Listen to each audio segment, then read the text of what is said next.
된장보다 더 놀라운 것이 있다고 하면 믿으시겠습니까? 그것도 잡초를 없애는데 효과가 있다고 한다면요?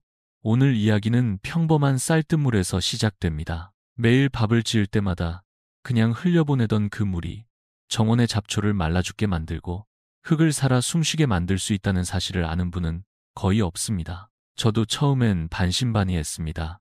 그런데 실제로 만들어서 뿌려보니 단 3일 만에 잎이 시들기 시작했고 일주일이 지나자 잡초가 눈에 띄게 줄어들었습니다. 잡초는 왜 그렇게 끈질기게 자랄까요? 뽑아도 다시 자라고 제초제를 써도 잠깐뿐입니다. 사실 잡초는 단순한 불청객이 아닙니다. 자연이 보내는 신호입니다. 땅이 지치고 균형을 잃었을 때 잡초는 그 빈틈을 메우기 위해 자랍니다. 질소가 너무 많은 땅에는 질소를 흡수하는 잡초가, 산성으로 기운 흙에는 산성을 좋아하는 풀이 자랍니다. 잡초는 흙을 정화하는 청소부 역할을 합니다. 그래서 뿌리만 뽑아서는 해결되지 않습니다. 땅이 아픈 상태로 남아있는 한 잡초는 계속해서 자라날 수밖에 없습니다. 이 문제를 정말로 해결하고 싶다면 흙의 상태를 근본부터 바꾸어야 합니다. 바로 거기에서 쌀뜨물 발효액의 역할이 시작됩니다. 잡초가 흙의 신호라고 한다면 그 신호를 바로잡아줄 방법이 필요합니다. 그리고 그 해답이 바로 우리가 매일 흘려보내는 쌀뜨물 속에 숨어 있습니다. 많은 분들이 설마 그 물이 무슨 힘이 있다고 하고 생각하시지만 발효가 시작되는 순간 상황은 완전히 달라집니다. 자연의 미생물들이 깨어나면서 흙을 살리고 잡초를 억제하는 놀라운 변화가 시작되기 때문입니다. 쌀뜨물에는 탄수화물, 비타민 B군, 미네랄, 약간의 단백질까지 다양한 영양 성분이 들어 있습니다. 평범한 물처럼 보이지만 미생물이 자라기에는 아주 좋은 환경입니다. 여기에 설탕을 더하면 유산균과 효모균이 빠르게 증식할 수 있는 조건이 완성됩니다. 발효가 진행되면 쌀뜨물은 단순한 부엌물에서 자연의 살아있는 약으로 변합니다. 가장 먼저 생성되는 것이 바로 유산입니다. 유산은 흙의 산도를 약하게 떨어뜨려 주는데 많은 잡초들은 중성에 가까운 흙을 좋아하기 때문에 산도가 내려가면 자연스럽게 힘을 잃습니다. 반대로 채소나 과일을 키우는 대부분의 작물은 약산성 환경을 선호합니다. 그래서 쌀뜨물 발효액을 뿌리면 잡초는 줄고 작물은 더 건강해지는 겁니다. 또한 발효된 쌀뜨물에는 유익균이 크게 늘어납니다. 이 미생물들은 흙 속의 병원균을 억누르고 영양분을 식물이 흡수하기 쉬운 형태로 분해해줍니다. 뿌리가 이 영양분을 받아들이기 쉬워지면 식물은 더 튼튼하게 자라게 되고 병에도 강해집니다. 특히 흥미로운 점은 발효액이 흙의 잎단 구조를 회복시키는 능력입니다. 잎단 구조가 좋아지면 흙이 부드러워지고 물길이 살아나며 공기가 잘 통해 뿌리가 숨을 쉴 수 있게 됩니다. 이 과정에서 잡초의 씨앗은 발아하기 어려워지고 반대로 작물은 뿌리를 더 깊게 뻗을 수 있게 됩니다.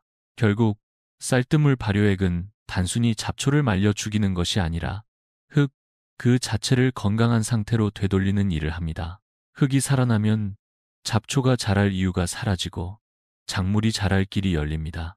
그래서 이 방법은 단순한 요령이 아니라 자연의 원리를 이용한 가장 근본적인 해결책이라고 할 수 있습니다. 이렇게 좋은 효과를 낼 수 있는 쌀뜨물 발효액이라면 어떻게 만드는지가 궁금해질 수밖에 없습니다. 사실 그 방법은 놀라울 만큼 간단합니다. 특별한 장비도 비용도 필요하지 않습니다. 필요한 것은 매일 나오는 쌀뜨물, 약간의 설탕, 그리고 빈 페트병 하나면 충분합니다. 먼저 쌀을 씻을 때 사용하는 두 번째 또는 세 번째 쌀뜨물을 준비합니다. 첫 번째 물은 먼지나 불순물이 많기 때문에 권장되지 않습니다. 준비한 쌀뜨물을 2리터짜리 페트병에 70% 정도 채워 넣습니다. 그 다음 설탕을 큰 술로 하나 넣어주세요. 백설탕이든 흑설탕이든 상관없지만 개인적으로는 미네랄이 풍부한 흑설탕을 추천드립니다. 설탕을 넣은 후에는 페트병 뚜껑을 살짝만 닫아야 합니다. 절대 꽉 닫지 마세요. 발효가 시작되면 병 안에 가스가 생기는데 뚜껑을 꽉 닫으면 압력이 차서 병이 터질 수 있습니다. 이 점은 꼭 유의해 주세요. 가능하다면 이쑤시개로 뚜껑에 작은 구멍을 하나 내어 가스를 자연스럽게 배출하도록 해도 좋습니다. 그 다음은 따뜻한 곳에 두고 기다리는 일만 남습니다. 여름에는 3, 5일, 겨울에는 7, 10일 정도가 적당합니다. 발효가 잘 되도록 하루에 한두 번 병을 흔들어 주세요. 이렇게 하면 병 속의 미생물이 골고루 퍼지며 균일하게 발효됩니다. 발효가 완료되면 특유의 달콤하고 새콤한 냄새가 납니다. 마치 요거트와 비슷한 향입니다. 만약 쉰내가 나거나 썩은 듯한 냄새가 난다면 발효가 실패한 것입니다. 하지만 경험상 깨끗한 용기를 사용하고 직사광선을 피하면 실패 확률은 거의 없습니다. 이처럼 누구나 쉽게 만들 수 있는 쌀뜨물 발효액은 복잡한 지식이 없어도 장비가 없어도 가능한 자연의 선물입니다. 중요한 것은 지금 바로 시작해보는 용기입니다. 쌀뜨물 발효액을 잘 만드는 것만큼 중요한 것이 바로 어떻게 사용하느냐입니다. 발효액은 생명력을 가진 물질이기 때문에 사용법에 따라 그 효과가 몇 배까지 달라질 수 있습니다. 다행히도 방법은 복잡하지 않고 몇 가지 핵심만 지키면 됩니다. 먼저, 발효액은 절대로 원액 그대로 사용하지 않습니다. 너무 강해서 작물 뿌리에 자극을 줄 수 있기 때문입니다. 반드시 10배 희석해서 사용해야 합니다.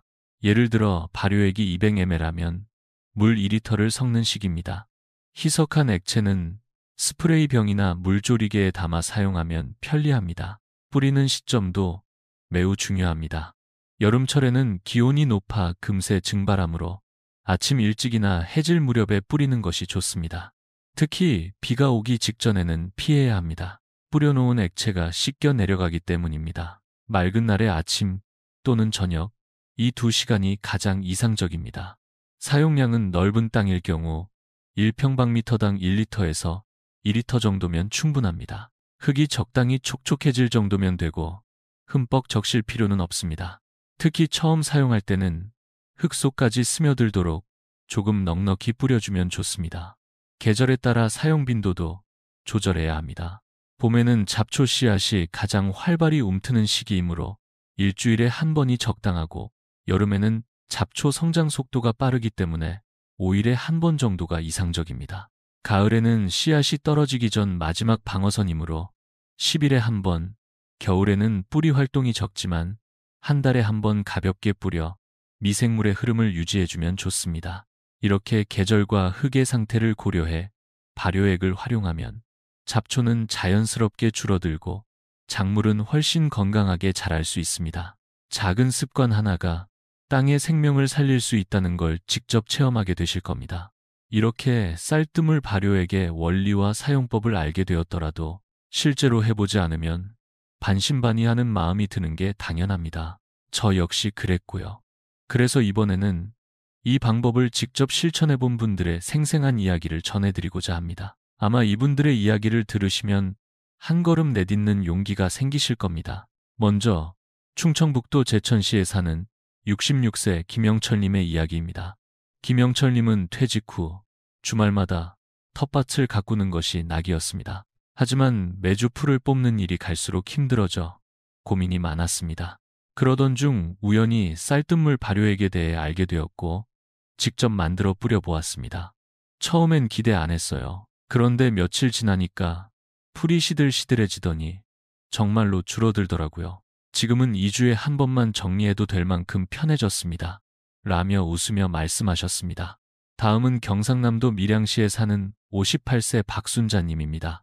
박님은 유기농 채소를 길러 가족들과 나누는 것을 삶의 기쁨으로 삼고 계십니다.